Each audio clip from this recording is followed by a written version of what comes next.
નમસ્કાર દર્શક મિત્રો, 21st સેન્ચુરી વુમનના આજના કાર્યક્રમમાં હું તોરલ કવિ આપનું ખૂબ ખૂબ સ્વાગત કરું છું. મિત્રો, આપણો સાંપ્રત સમાજ બહુમુખી નારી પ્રતિભાઓથી ખૂબ જ સમૃદ્ધ અને ખૂબ જ સંપન્ન છે. એવી જ એક નારી પ્રતિભાને મળવાનો આજના કાર્યક્રમમાં ઉપક્રમ આપણે ગોઠવ્યો છે અને આજે જે નારી શક્તિને મળવાના છે તેણે શિક્ષણને એક જુદું જ આયામ પ્રદાન કર્યું છે, એક જુદા જ મકામ પર તેઓ લઈ ગયા છે. મળીશું ગુજરાત વિદ્યાપીઠના આજીવન શિક્ષણ વિભાગના નિયામક ડોક્ટર સંધ્યાબેન ઠાકરને. સંધ્યાબેન, ખૂબ ખૂબ સ્વાગત છે આજના કાર્યક્રમમાં આપનું. આપની સાથે ઘણી બધી વાતો કરવાની છે, પણ વાતની શરૂઆત આપના બાળપણથી કરીએ. તોરલબેન, મારું કાર્યક્ષેત્ર ભલે કદાચ ગુજરાત અને અમદાવાદ હોય, પણ મારો જન્મ સૌરાષ્ટ્રમાં અમરેલી જિલ્લાના તરોડા ગામે થયેલો. મારા માતા પિતા સ્વાતંત્ર્ય સેનાની હતા, એટલે કદાચ એવું કહી શકીએ કે ગળથુથીમાંથી જ ગાંધી વિચાર ને સમાજ સેવા કદાચ અમે શીખેલા છીએ. બીજી વસ્તુ એ કે પિતાજી અને માતાજી બંને બહુ જ શ્રીમંત કુટુંબમાંથી આવેલા અને મારા નાના પણ દિવાન હતા અને મારા દાદાજી હતા એ સાસણગીરની અંદર ડીએફઓ હતા. એટલે પર્યાવરણ, પ્રકૃતિ, સમાજ સેવા આ બધું જ સાથે મારું કદાચ બાળપણ જોડાયેલું છે. પણ એક સમય ત્યારે આઝાદી પ્રાપ્તિનો એવો આવ્યો, આપણો ગાંધીજીએ જ્યારે હાકલ કરી ત્યારે, કે બંને પરિવાર, મારા મોસાળ પક્ષમાં અને મારા કુટુંબ પક્ષમાં, બંને તરફથી જે સમૃદ્ધિ હતી અમે દેશ સેવા માટે અર્પણ કરી. અને પિતાજીએ અનેક સંસ્થાઓમાં કામ કર્યું. એવી એક સંસ્થા હતી તરોડા, અમરેલી જિલ્લાનું નાનું એવું ગામ, બંને કાંઠે નદી અને વચમાં એક નાનો એવો બેટ, અને એની અંદર મારો જન્મ થયેલો. મારા પિતાજીનો વ્યવસાય તો વૈદકનો ખરો જ, ફ્રીડમ ફાઇટર સાથેના મારી ખેતીવાડી પણ હતી. પિતા ઘણી વખત આજુબાજુના ગામડાઓની અંદર, વૈદક જાણે એટલે એ સમયની અંદર તો ગામડાઓમાં બીમારી ઘણી બધી હતી ને મેડિકલ સુવિધાઓ બહુ જ ઓછી હતી. તો ત્યારે જાય એટલે મારા ઉછેરમાં મારી માતાએ બહુ ભાગ ભજવ્યો. પિતા તો ખરા જ, ને બીજી એક થોડીક અલગ બાબત એ હતી કે એ સમયની અંદર સૌરાષ્ટ્રમાં અમરેલી જિલ્લામાં ભૂપત બારવટિયાની ખૂબ ધાક બોલે.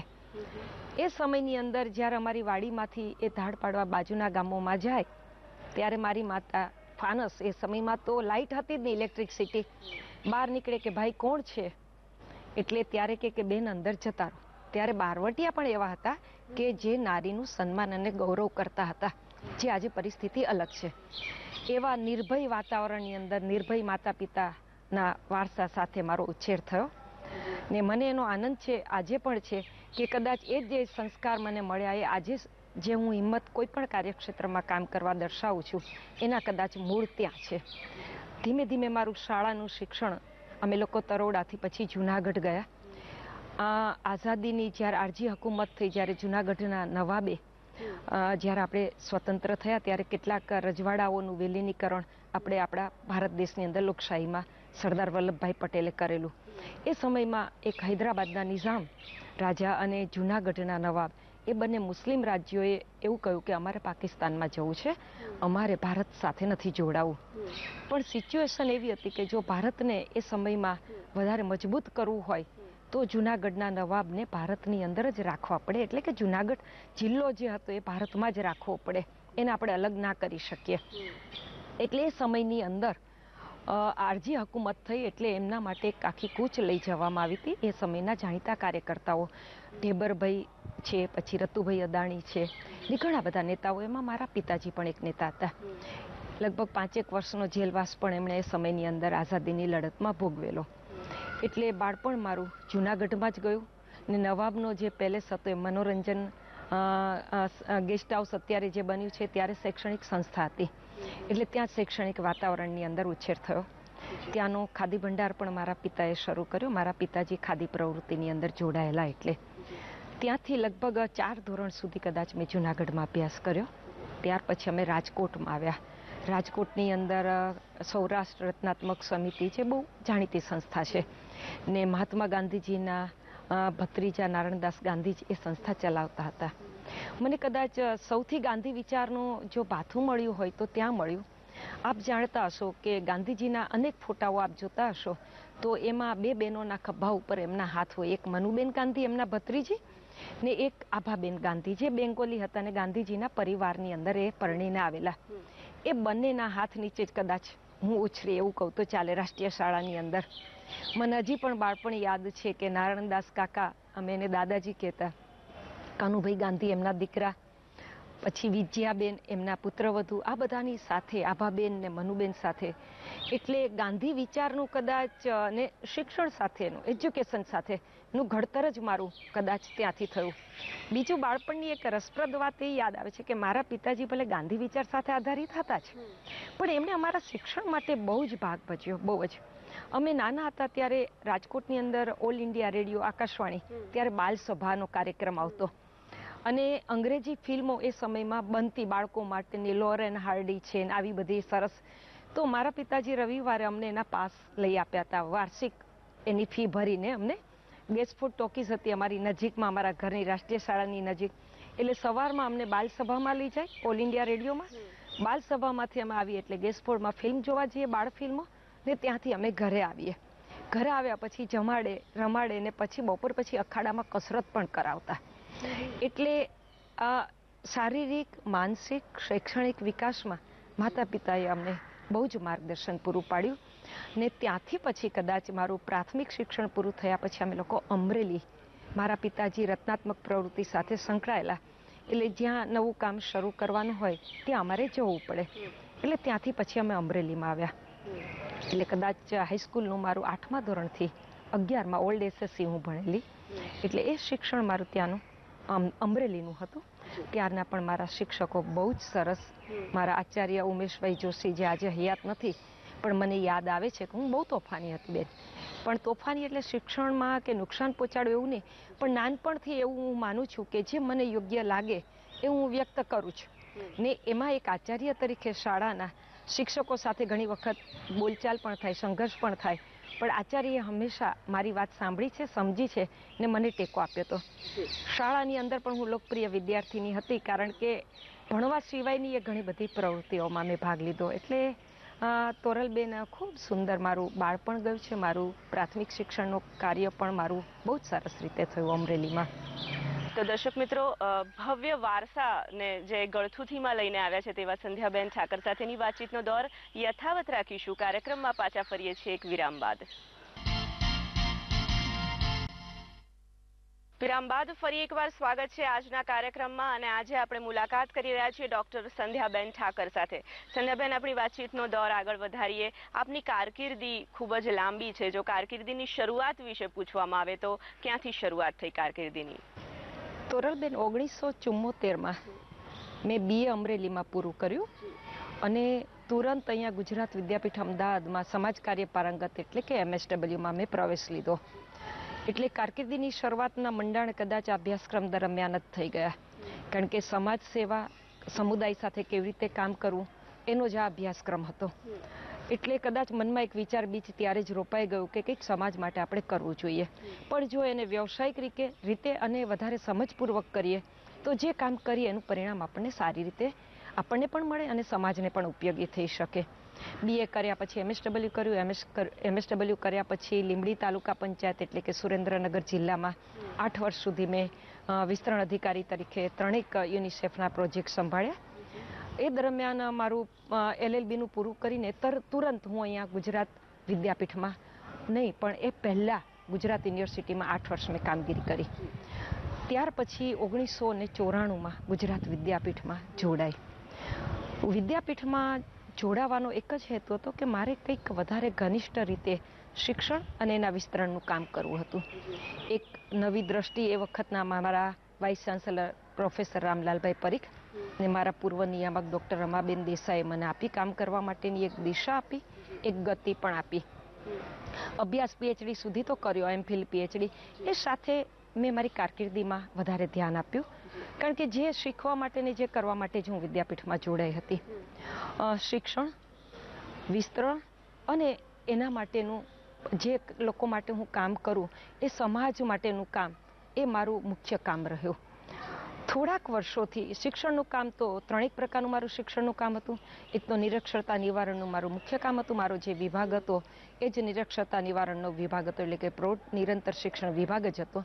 ને બીજો ભાગ મારા કામનો હતો વિસ્તરણ કાર્યનો.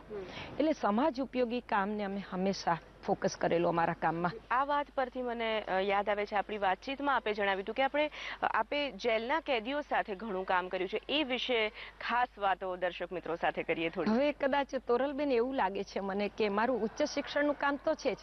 હું 5 પ્રકારના અનુસ્નાતક કક્ષાના અભ્યાસક્રમો પણ મારા વિભાગ થ્રુ ચલાવું છું. પણ મારા મુખ્ય કામને રસનો વિષય અત્યારે જેલના કેદીઓ સાથેનું કામ છે. 2004થી મધ્યસ્થ જેલ સાબરમતીમાં અમે લોકોએ કેદીઓ સાથે કામગીરી શરૂ કરી. એની શરૂઆત થઈ એ લોકોના શિક્ષણના કામથી જ. જેલના કેદીઓમાં લગભગ 50% કેદીઓ જે દેશભરમાંથી અહીંયા આવે છે, એ લોકોમાં નિરક્ષરતાનું પ્રમાણ બહુ ઊંચું હતું. એટલે પહેલું તો એ લાગ્યું કે શિક્ષણના અભાવે ગુનાનું પ્રમાણ કદાચ વધે છે. જો ગુનાનું પ્રમાણ આપણે ઘટાડવું હોય તો એ લોકોને પ્રાથમિક શિક્ષણ તો આપવું જ જોઈએ. એટલે અમે જેલમાં સાક્ષરતા અભિયાનની કામગીરી શરૂ કરી અને પ્રૌઢ શિક્ષણના વર્ગો અમે શરૂ કર્યા. એમાં પણ અમે 2 થી 3 પ્રકારના વર્ગો શરૂ કર્યા. જે થોડું ભણેલા હોય, બિલકુલ ના ભણેલા હોય ને જેને થોડુંક આવડે છે એ બીજા કયા શિક્ષણમાં સામેલ થઈ શકે એની પણ શક્તિનો અમે ઉપયોગ અમારા શિક્ષણના કાર્યમાં કર્યો. જેલના કાર્યક્રમોમાં મુખ્યત્વે અમારા 3 પ્રકારના કાર્યક્રમો હતા. એક તો અક્ષર જ્ઞાનનો કાર્યક્રમ તો હતો જ, પણ એની સાથે અમે લોકો વ્યવસાયિક શિક્ષણનું પણ કામ કર્યું, વ્યવસાયિક તાલીમનું કામ કર્યું. ને ત્રીજી બાબત હતી અમારી જેલની અંદર એ લોકોને જીવનમાં જ્યારે બહાર નીકળે ત્યારે જેલમાં એવી તાલીમ આપી કે એના જીવનની અંદર એનું પુનઃસ્થાપન પાછું થઈ શકે, સમાજમાં થઈ શકે. આ સૌથી અગત્યની વાત છે. સંધ્યાબેન, કોઈ ખૂબ જ યાદગાર અનુભવ હોય જે જેલના કેદીઓ સાથે આપ આટલા વર્ષોથી કાર્યરત છો, જે આપને આંખ બંધ કરતા હજી પણ યાદ આવી જાય છે? તોરલબેન, એટલા બધા યાદગાર અનુભવો છે. કદાચ હું એમ માનું છું કે એક કેદી મારા માટે એક પુસ્તક બરાબર છે. હું જ્યારથી જોડાઈ છું ત્યારથી હું વિચારું છું કે મારા અદ્ભુત અનુભવો જે છે, જેને મને જીવન જીવવા માટેની નવી દ્રષ્ટિ આપી છે, એવું કહું તો ચાલે, એના ઉપર પુસ્તક લખું. હવે ખબર નથી, નોંધ તો કરી રહી છું. હવે પુસ્તક આકારે ક્યારે બહાર આવશે ખબર નથી, પણ ઘણા બધા અનુભવો છે. પણ તાજેતરમાં જે કેટલાક અનુભવો છે એમાંથી વાત કરું તો જેલમાં એક કેદી ડૉક્ટર હતા. એમણે જેલમાં લગભગ 33 કરતાં વધારે પદવી મેળવી એમની 8 વર્ષની સજા દરમિયાન. એમાં મોટાભાગની એમની પદવીઓ ઇન્દિરા ગાંધી નેશનલ ઓપન યુનિવર્સિટીની હતી, કેટલીક દક્ષિણની યુનિવર્સિટીઓની પણ હતી, પણ બધામાં તેજસ્વી દેખાવ એમનો. હવે એમનો જે ગુનો હતો એ સોફ્ટ ક્રાઇમ હતો, એ ક્રિમિનલ નહોતા, એવા હાર્ડકોર ક્રિમિનલ નહોતા, કોઈ ખૂન કેસમાં પણ આવેલા નહોતા. પણ એમની જે ભણવાની ધગશ હતી, એમની સાથે હું જ્યારે વાત કરું ત્યારે હંમેશા મને એવું કહેતા કે બેન, મેં એક જ લક્ષ્ય રાખ્યું છે કે મારે અહીંયા વધુમાં વધુ ભણવું છે. ને એ જ્યારે સજા કાપીને બહાર આવ્યા ત્યારે પહેલા જ દિવસે મને મળ્યા કે બેન, તમે મને કહ્યું હતું કે મને મળજો. ને મને આનંદ એ વાતનો છે કે શિક્ષણમાં જ મેં એમને જોડ્યા કામ માટે. એ એક યુનિવર્સિટીની અંદર જેલમાં, જે 23 રાજ્યોની જેલો છે, એમાં એ આંબેડકર યુનિવર્સિટીના અભ્યાસક્રમોનું કોર્ડિનેશનનું કામ કરે છે જેલના કેદીઓ માટે. આ અદ્ભુત અનુભવ છે. બીજો મારો અનુભવ એ છે કે મેં આજથી 6 મહિના પહેલા જેલના કેદીઓ માટે radio RJ, programme compering, script writing, news reading અને ડ્રામા વર્કશોપ, આ 5 અભ્યાસક્રમો ત્યાં ચલાવ્યા. એની વ્યક્તિગત રસરૂચિ માટે અને એમને બહાર નીકળે ત્યારે એનું કૌશલ્ય કેવી રીતે બહાર લાવી શકાય એના માટેના.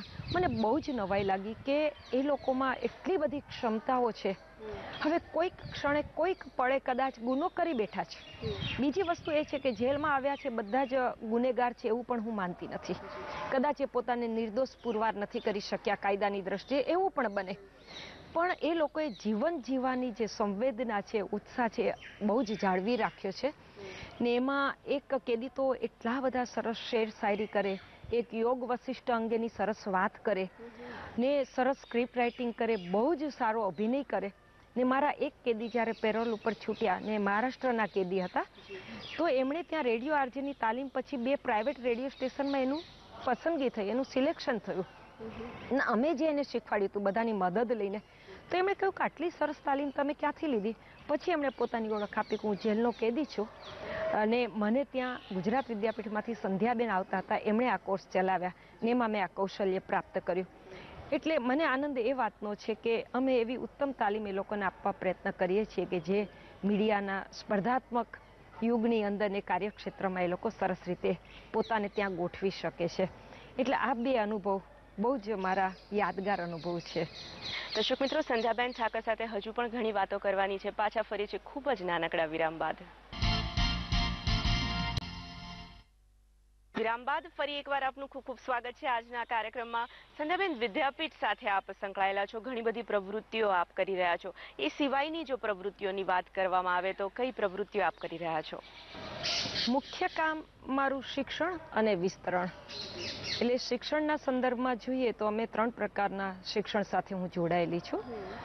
વિદ્યાપીઠ સાથે તો છું જ, પણ રાજ્ય સરકાર સાથે પણ છું અને ભારત સરકારની યુજીસીની કમિટીઓમાં પણ શિક્ષણ અંગેના જ્યારે કાર્યક્રમો કે નીતિ ઘડવાની હોય ત્યારે હું એમાં પણ હોઉં છું. અમારા વિષય પૂરતી મારું મુખ્ય કામ છે પ્રૌઢ શિક્ષણ એટલે કે એડલ્ટ એજ્યુકેશન, બીજું છે વસ્તી શિક્ષણ એટલે કે પોપ્યુલેશન એજ્યુકેશન, ને ત્રીજું છે મારું સામુદાયિક શિક્ષણ એટલે કોમ્યુનિટી એજ્યુકેશન. આ 3 શિક્ષણ માટેના મારા કાર્યક્ષેત્ર છે. જે મારી કામગીરી છે લગભગ એની આસપાસ જોડાયેલી છે. પછી સરકાર સાથેની કામગીરી હોય, સ્વૈચ્છિક સંગઠનો સાથેની કામગીરી હોય કે મીડિયા સાથેની કામગીરી હોય, પણ મુખ્યત્વે અમારો હેતુ એ છે કે આ મારું કામ લોકો સુધી પહોંચે અને શિક્ષણ દ્વારા સમાજ પરિવર્તનનું કામ થઈ શકે. આ મુખ્ય અમારો હેતુ છે.